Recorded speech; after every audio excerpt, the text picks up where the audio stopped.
കുമരകത്ത് UDF BJP സഖ്യം president തെരഞ്ഞെടുപ്പിൽ BJP UDFനെ പിന്തുണച്ചു. UDF സ്വതന്ത്രൻ പ്രസിഡന്റ് നറുക്കെടുപ്പിലൂടെയാണ് പ്രസിഡന്റിനെ തെരഞ്ഞെടുത്തത്. സനോജ് ചേരുന്നുണ്ട്.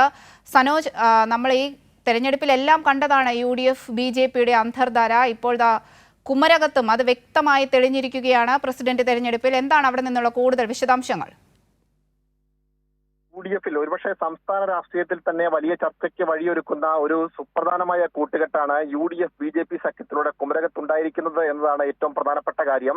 കുമരകം പഞ്ചായത്തിൽ 16 അംഗങ്ങളാണ് ആകെയുള്ളത്. അതിൽ 8 പേർ LDFിനുണ്ടായിരുന്നു. ഭരിക്കാനുള്ള ഭൂരിപക്ഷം LDFിനുണ്ട്. UDFന് 5 പേരാണ്. അതിൽ 4 കോൺഗ്രസ് അംഗങ്ങളും ഒരു സ്വതന്ത്രനുമാണ്. BJPക്ക് 3 അംഗങ്ങളാണ് ഉണ്ടായിരുന്നത്. ഈ സ്വതന്ത്രൻ 2ാം വാർഡിൽ നിന്നും മത്സരിച്ച് വിജയിച്ച ആളാണ്. അദ്ദേഹം സ്വതന്ത്രനായി മത്സരിച്ചു എന്നുള്ളതാണ് UDFിന്റെ അവകാശവാദം. അതുകൊണ്ടാണ് കോൺഗ്രസും BJPയും ഒരുമിച്ച് പിന്തുണച്ചത് എന്നും ഇവർ അവകാശവാദമായി പറയുന്നുണ്ട്. പക്ഷേ ഈ 2ാം വാർഡിൽ തെരഞ്ഞെടുപ്പ് നടക്കുമ്പോൾ BJPക്കും കോൺഗ്രസിൽ സ്ഥാനാർത്ഥിമാരുണ്ടായിരുന്നു. BJPക്കും LDFിനും സ്ഥാനാർത്ഥിമാരുണ്ടായിരുന്നു. പക്ഷേ UDFിന് സ്ഥാനാർത്ഥി ഉണ്ടായിരുന്നില്ല. UDF പിന്തുണച്ച സ്വതന്ത്ര സ്ഥാനാർത്ഥിയായിരുന്നു AP ഗോപി എന്ന് പറയപ്പെടുന്ന ആൾ. അദ്ദേഹമാണ് 2ാം വാർഡിൽ നിന്നും മത്സരിച്ച് വിജയിക്കുന്ന സാഹചര്യമുണ്ടായത്. ഇപ്പോൾ അദ്ദേഹത്തെ പഞ്ചായത്തിന്റെ പ്രസിഡന്റായി തെരഞ്ഞെടുക്കപ്പെടുമ്പോൾ കോൺഗ്രസും UDFും ഒരുമിച്ച് കൈകൊടുത്താണ് ഇദ്ദേഹത്തെ പ്രസിഡന്റ് പദവിയിലേക്ക് എത്തിച്ചിട്ടുള്ളത്. ഈ പ്രസിഡന്റ് തെരഞ്ഞെടുപ്പ് നടക്കുമ്പോൾ 8 അംഗങ്ങൾ LDFിനെ പിന്തുണച്ചു. AP ഗോപിയെ 4 കോൺഗ്രസ് അംഗങ്ങളും AP ഗോപിയുടെ പിന്തുണയും ഒപ്പം 3 BJP അംഗങ്ങളുടെ പിന്തുണയും ലഭിച്ചു. അങ്ങനെ നറുക്കെടുപ്പ് വേണ്ടി വന്നു. ആ നറുക്കെടുപ്പിലൂടെയാണ് ഇപ്പോൾ പ്രസിഡന്റായി AP ഗോപിയെ തെരഞ്ഞെടുത്തിട്ടുള്ളത്. അവന്തിക,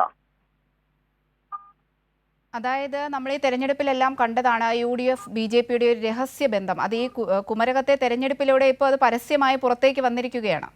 തീർച്ചയായിട്ടും പല ഇടങ്ങളിലും തെരഞ്ഞെടുപ്പ് സമയങ്ങളിൽ UDF BJP സഖ്യം ഒളിഞ്ഞും തെളിഞ്ഞും നടക്കുന്ന സാഹചര്യം ഉണ്ടായിരുന്നു. എന്നാൽ ഇപ്പോൾ ഈ പരസ്യമായ ബന്ധത്തിലേക്ക് UDF BJP സഖ്യം എത്തിപ്പെട്ടിരിക്കുന്നു എന്നുള്ളതാണ് സുപ്രധാനമായ വാർത്ത. കാരണം ഈ തെരഞ്ഞെടുപ്പിൽ UDF ഇവർക്ക് അവകാശവാദങ്ങൾ ഉന്നയിക്കാൻ പല ന്യായീകരണങ്ങൾ ഉണ്ടാവും. കാരണം തങ്ങളുടെ സ്ഥാനാർത്ഥി ആയിരുന്നില്ല, UDFിന്റെ ഔദ്യോഗിക സ്ഥാനാർത്ഥി ആയിരുന്നില്ല AP ഗോപി എന്ന് അവർ അവകാശവാദമായി പറയും. എങ്കിൽ കൂടിയും 2ാം വാർഡിൽ മത്സരിക്കുമ്പോൾ അവിടെ UDFിനോ കോൺഗ്രസിനോ മറ്റ് സ്ഥാനാർത്ഥിമാർ ഉണ്ടായിരുന്നില്ല എന്നതാണ് ഏറ്റവും പ്രധാനപ്പെട്ട കാര്യം. അവിടെ സ്വതന്ത്രനായി മത്സരിച്ച AP ഗോപിയെ UDF പിന്തുണയ്ക്കുകയായിരുന്നു. അങ്ങനെയാണ് അദ്ദേഹം 2ാം വാർഡിൽ മത്സരിച്ച് വിജയിക്കുന്ന സാഹചര്യം ഉണ്ടായത്.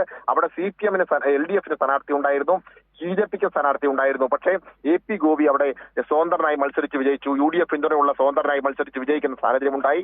അങ്ങനെ അദ്ദേഹം ഈ നിർണായക ഘട്ടത്തിൽ, അതായത് 8-8 എന്ന നിലയിൽ ആർക്കും ഭൂരിപക്ഷമില്ലാത്ത അവസ്ഥയിൽ കുമരകം പഞ്ചായത്തിൽ എത്തിയപ്പോൾ ടോസെടുപ്പ് വേണ്ടി വന്നു. ആ ടോസെടുപ്പിൽ BJP പിന്തുണ ഉണ്ടായതുകൊണ്ടാണ് അങ്ങനെ ഒരു ടോസെടുപ്പ് വേണ്ടി വന്നത് എന്നതാണ് ഏറ്റവും പ്രധാനപ്പെട്ട കാര്യം. അങ്ങനെയാണ് കോൺഗ്രസും BJPയും ഒരുമിച്ച് നിന്നുകൊണ്ട് AP ഗോപിയെ ഇദ്ദേഹത്തെ പഞ്ചായത്തിന്റെ പ്രസിഡന്റായി തെരഞ്ഞെടുക്കാൻ വോട്ട് രേഖപ്പെടുത്തിയത്. അങ്ങനെ തുല്യ ശക്തികളായി വന്നപ്പോൾ നറുക്കെടുപ്പ് വേണ്ടി വന്നു. ആ നറുക്കെടുപ്പിൽ ഭാഗ്യം UDFിന് ഒപ്പം നിന്നു. അങ്ങനെയാണ് UDF പ്രസിഡന്റ് സ്ഥാനാർത്ഥിയെ തെരഞ്ഞെടുക്കപ്പെടുന്നത് സാഹചര്യം ഉണ്ടായിട്ടുള്ളത്. അവന്തിക.